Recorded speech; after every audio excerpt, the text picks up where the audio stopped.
The Art of Public Speaking by Dale Carnegie and Joseph Berger Esenwein. Speeches for Study and Practice. Rufus Choate, Eulogy of Webster, delivered at Dartmouth College, July 27, 1853. Webster possessed the element of an impressive character, inspiring regard, trust, and admiration, not unmingled with love. It had, I think, intrinsically a charm such as belongs only to a good, noble, and beautiful nature. In its combination with so much fame, so much force of will, and so much intellect, it filled and fascinated the imagination and heart. It was affectionate in childhood and youth, and it was more than ever so in the few last months of his long life. It is the universal testimony that he gave to his parents in largest measure honor, love, obedience, that he eagerly appropriated the first means which he could command to relieve the father from the debts contracted to educate his brother and himself, that he selected his first place of professional practice that he might soothe the coming on of his old age. Equally beautiful was his love of all his kindred and of all his friends. When I hear him accused of selfishness and a cold, bad nature, I recall him lying sleepless all night, not without tears of boyhood, conferring with Ezekiel how the darling desire of both hearts should be compassed. And he, too, admitted to the precious privileges of education, courageously pleading the cause of both brothers in the morning, prevailing by the wise and discerning affection of the mother, suspending his studies of the law, and registering deeds and teaching school to earn the means, for both, of availing themselves of the opportunity which the parental self-sacrifice had placed within their reach. Loving him through life, mourning him when dead, with a love and a sorrow very wonderful, passing the sorrow of woman. I recall the husband, the father of the living and of the early departed, the friend, the counselor of many years, and my heart grows too full and liquid for the refutation of words. His affectionate nature, craving ever friendship, as well as the presence of kindred blood, diffused itself through all of his private life, gave sincerity to all his hospitalities, kindness to his eye, warmth to the pressure of his hand, made his greatness and genius unbend themselves to the playfulness of childhood, flowed out in graceful memories indulged of the past or the dead, of incidents when life was young and promised to be happy, gave generous sketches of his rivals, the high contention now hidden by the handful of earth. Hours passed 50 years ago with great authors, recalled for the vernal emotions which then they made to live and revel in the soul. And from these conversations of friendship, no man, old or young, went away to remember one word of profaneness, one allusion of indelicacy, one impure thought, one unbelieving suggestion, one doubt cast on the reality of virtue, of patriotism, of enthusiasm, of the progress of man, one doubt cast on righteousness or temperance or judgment to come. I have learned by evidence the most direct and satisfactory that in the last months of his life the whole affectionateness of his nature, his consideration of others, his gentleness, his desire to make them happy and to see them happy, seemed to come out in more and more beautiful and habitual expressions than ever before. The long day's public tasks were felt to be done. The cares, the uncertainties, the mental conflicts of high place were ended. And he came home to recover himself for the few years which he might still expect would be his before he should go hence to be here no more. And there, I am assured and duly believe, no unbecoming regrets pursued him. No discontent as for injustice suffered or expectations unfulfilled, no self-reproach for anything done or anything omitted by himself, no irritation, no peevishness unworthy of his noble nature, but instead love and hope for his country when she became the subject of conversation, and for all around him the dearest and most indifferent, for all breathing things about him the overflow of the kindest heart, growing in gentleness and benevolence, paternal, patriarchal affections seeming to become more natural, warm, and communicative every hour. Softer and yet brighter grew the tints on the sky of parting day, and the last lingering rays, more even than the glories of noon, announced how divine was the source from which they proceeded, how incapable to be quenched, how certain to rise on a morning which no night should follow. Such a character was made to be loved. It was loved. Those who knew and saw it in its hour of calm, those who could repose on that soft green, loved him. His plain neighbors loved him, and one said, when he was laid in his grave, "How lonesome the world seems." Educated young men loved him. The ministers of the gospel, the general intelligence of the country, the masses afar off loved him. True, they had not found in his speeches, read by millions, so much adulation of the people, so much of the music which robs the public reason of itself, so many phrases of humanity and philanthropy, and some had told them he was lofty and cold, solitary in his greatness. But every year they came nearer and nearer to him, and as they came nearer they loved him better. They heard how tender the son had been, the husband, the brother, the father, the friend and neighbor; that he was plain, simple, natural, generous, hospitable, the heart larger than the brain; that he loved little children and reverenced God, the Scriptures, the Sabbath day, the Constitution, and the law, and their hearts clave unto him.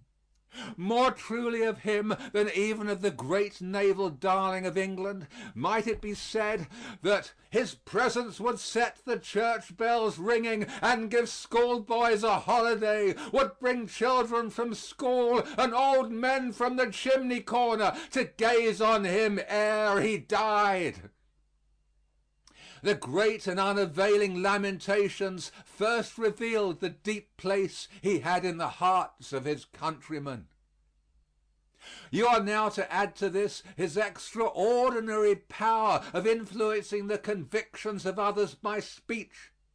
and you have completed the survey of the means of his greatness. And here again I begin by admiring an aggregate made up of excellencies and triumphs ordinarily deemed incompatible. He spoke with consummate ability to the bench, and yet exactly as, according to every sound canon of taste and ethics, the bench ought to be addressed. He spoke with consummate ability to the jury, and yet exactly as, according to every sound canon, that totally different tribunal ought to be addressed. In the halls of Congress, before the people assembled for political discussions in masses, before audiences smaller and more select assembled for some solemn commemoration of the past or of the dead.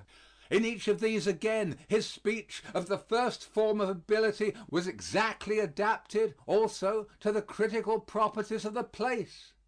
Each achieved, when delivered, the most instant and specific success of eloquence, some of them in a splendid and remarkable degree, and yet, stranger still, when reduced to writing as they fell from his lips, they compose a body of reading in many volumes, solid, clear, rich, and full of harmony, a classical and permanent political literature. And yet all of these modes of his eloquence, exactly adapted each to its stage and its end, were stamped with his image and superscription, identified by characteristics incapable to be counterfeited and impossible to be mistaken.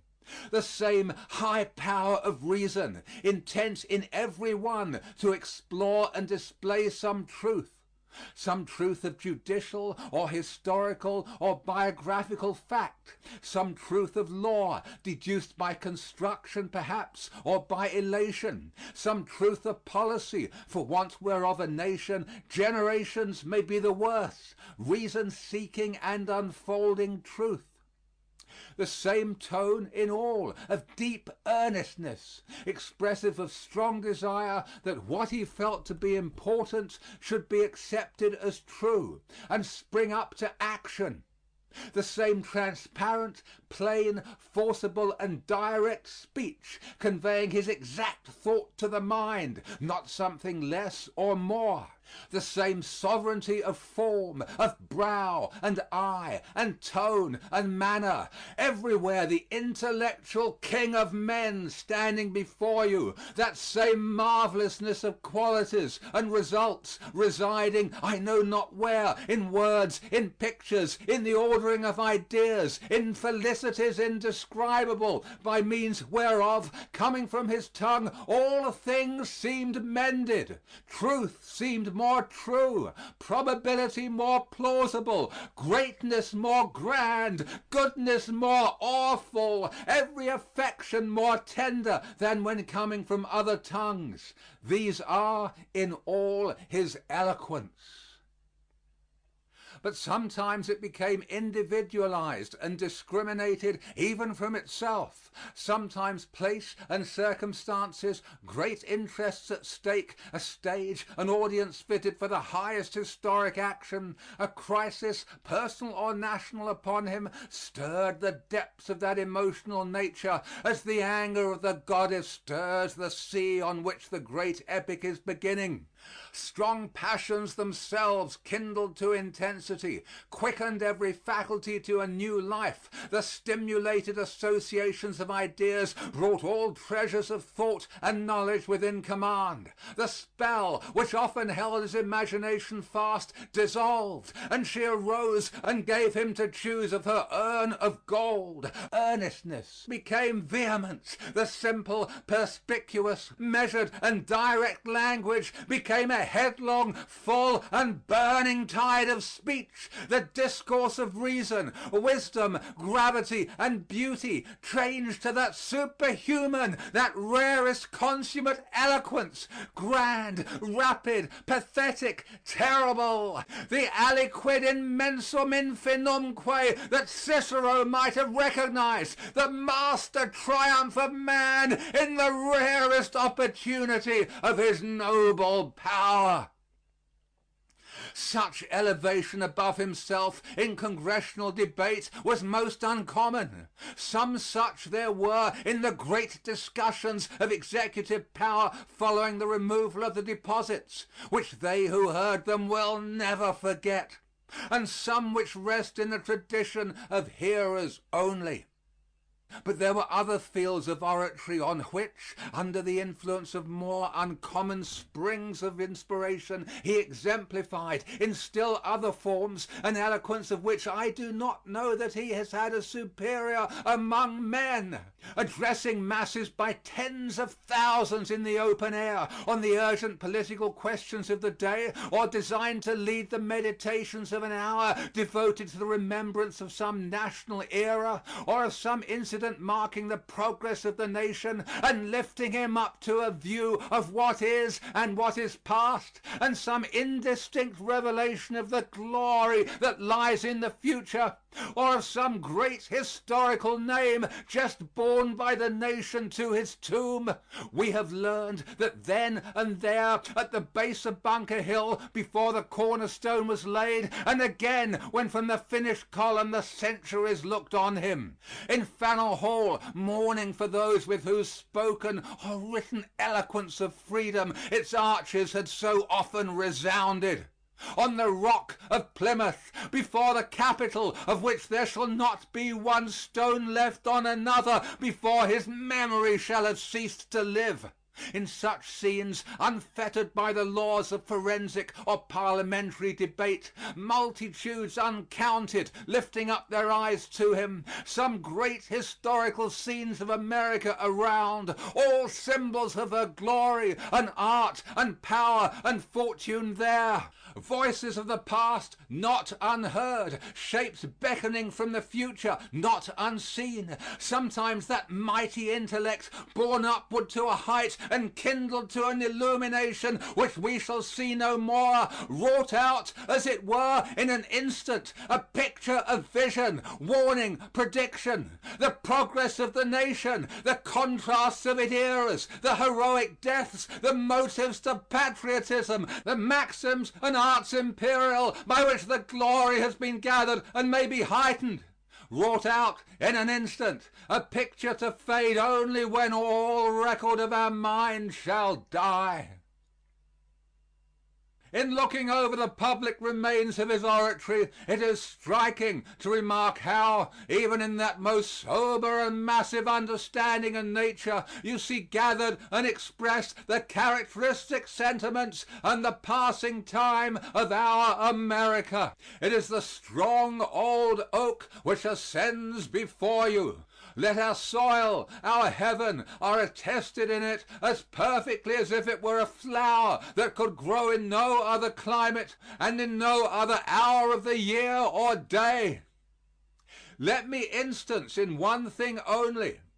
It is a peculiarity of some schools of eloquence that they embody and utter not merely the individual genius and character of the speaker, but a national consciousness, a national era, a mood, a hope, a dread, a despair, in which you listen to the spoken history of the time. There is an eloquence of an expiring nation, such as seems to sadden the glorious speech of Demosthenes, such as breathes grand and gloomy from visions of the prophets of the last days of Israel and Judah, such as gave a spell to the expression of Grattan and of Kossuth, the sweetest, most mournful, most awful of the words which man may utter or which man may hear, the eloquence of a perishing nation.